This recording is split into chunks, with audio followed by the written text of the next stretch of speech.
వాటిల్లు.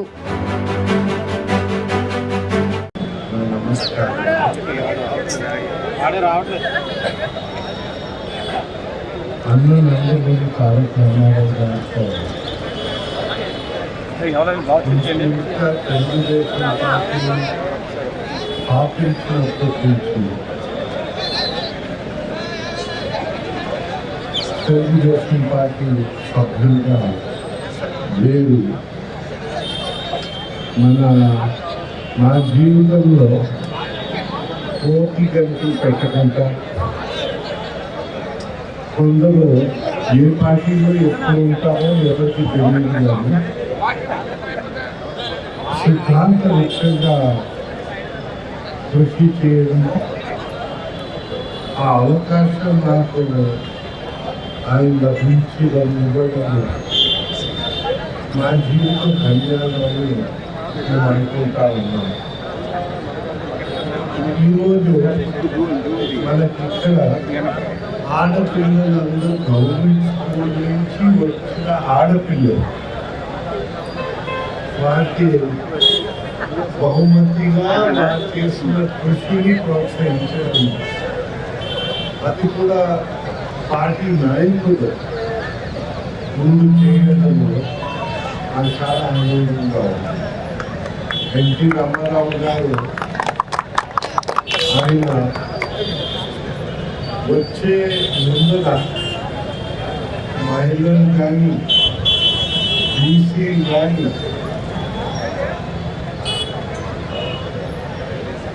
వీరందరికీ ఎస్సీకి నామాత్రం, ఎస్టీకి నామాత్రమే వారు స్కూల్స్తో పాటు రావడం. ఎన్టీ రామారావు గారితో రెసిడెన్షియల్ స్కూల్ స్టార్ట్ అయ్యింది. దాంతో విద్యా విధానంలోనే మార్పు వచ్చింది. తెలుగు వాళ్ళు ఇప్పుడు ఇన్ని సంవత్సరాల తర్వాత ప్రపంచమంతా తెలుగు వాళ్ళు ఆ పిల్లలు బయటకు వచ్చి ముందు తీసుకెళ్ళి తెలుగు వాళ్ళు మంచి పేరు తెస్తున్న విషయము నేను మీకు గుర్తు చేస్తా ఉన్నాను. అయితే వెనక ఉంచబడిన వాళ్ళందరికీ అంత ముందర కూడా రాజ్యాంగంలో ఉంది, వెల్ఫేర్ స్టేట్ కాన్సెప్ట్ అంత ముందు ఏ రాష్ట్రంలో అమలు కాలేదని విషయము మన అనుభవం చెప్తా ఉంది. స్టార్ట్ అయ్యి దేశమంతా సర్కారీ కమిషన్ వచ్చి వికేంద్రీకరణతో స్టార్ట్ అయ్యి మనము ముందు వెళ్ళడము ఆ ప్రభావాలు కనిపిస్తూ ఉన్నాయి. అయితే ప్రజలు తన బాధ్యతను మర్చిపోయేటప్పుడు కొన్ని ఇబ్బందులు వస్తున్నాయి. ఎన్టీ రామారావు గారు ఎక్కడ ధ్వంసానికి గురి కాలేదు ఏ స్కీమ్ అయినా. ఇప్పుడు గడిచిన 5 సంవత్సరాల్లో మనం ధ్వంసం అన్ని తీసుకొచ్చిన విషయం నేను చెప్పక్కర్లేదు, మన అందరి అనుభవంలో ఉన్న విషయాలు.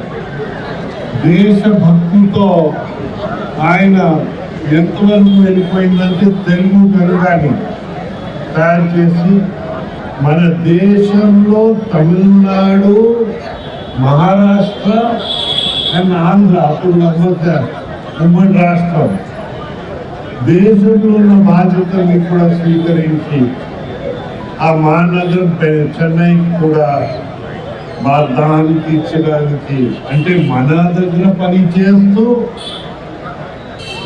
అక్కడ కూడా పని చేయించడం మనమందరూ అనుభవించాం. దానికి కేంద్ర ప్రభుత్వం ముందు రావడము మనకు జరిగింది. అప్పుడు కేంద్ర అభివృద్ధి కాదు. అయితే మన దేశాన్ని పీడిస్తున్న మహమ్మారి ఉన్నప్పుడు కరోనా అని ఇక్కడి నుంచి ఆక్సిజన్ ట్రైన్స్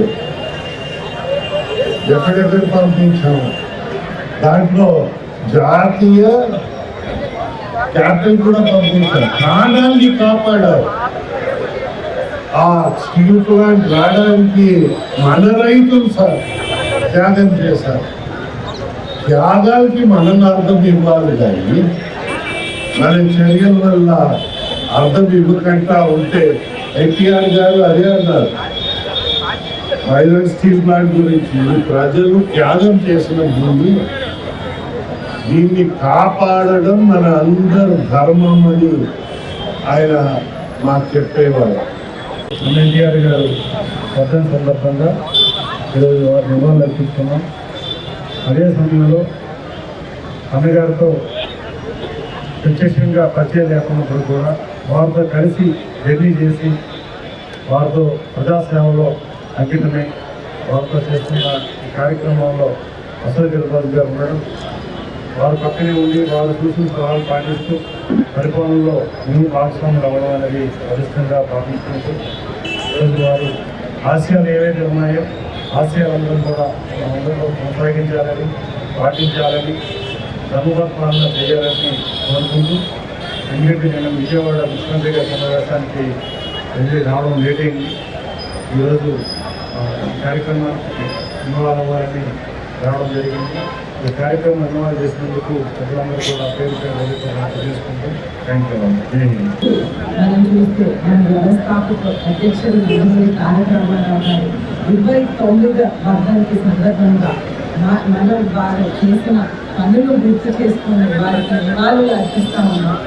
అయితే మనం చూస్తుంటే ఒక అర కిలోమీటర్ దూరంలో గుజరాత్ అప్పారావు గారు ఇల్లు ఉండటం మన విజయవంతంలో ఎంతో స్ఫూర్తిదాయకం. వారి స్ఫూర్తితో నందమూరి తారక రామారావు గారు ఈ పసుపు పార్టీని పెట్టి మనందరికీ అందజేశారు. అయితే ఈ పసుపు పార్టీలో ఉన్నటువంటి అన్ని విధాలుగా కూడా ఎన్నో ప్రిన్సిపల్స్ అనేది నాకు నేర్పించటం జరిగింది.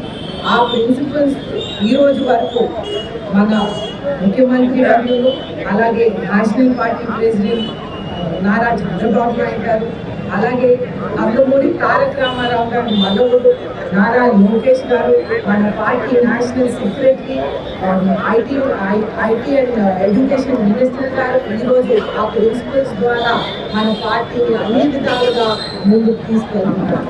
ఆ పసుపు ద్వారా మనకి ఆనందము, ఐశ్వర్యము, అలాగే ఆనందం, ఐశ్వర్యం, సంతోషం ఇవన్నీ కూడా మనకి అందజేశారు.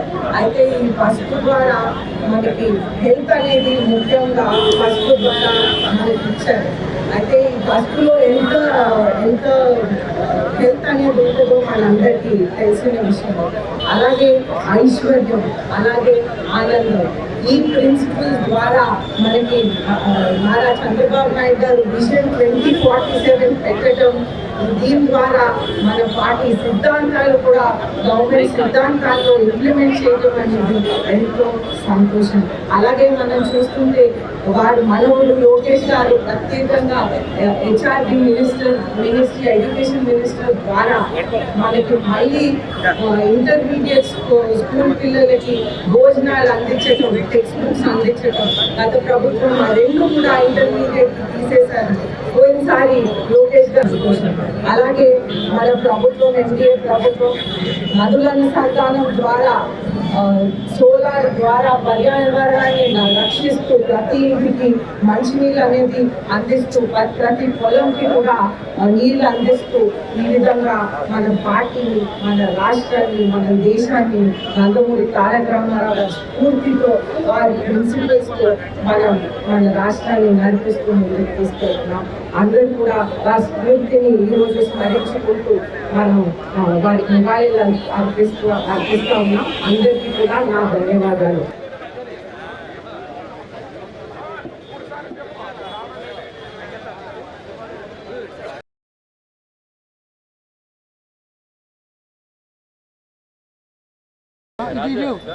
ముందుకు వచ్చేసి ప్రిపరేటింగ్ రోజుల్లో చదువుతున్నాయి. దారుపరెడ్డి అలేఖ్య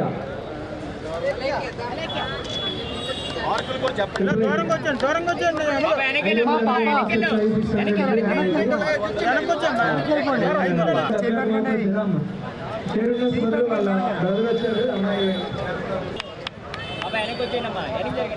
జంగాల హాసిని IIIT అమ్మాయి 569 600కి సీట్లు వచ్చాయి. 6 కూడా వాళ్ళందరికీ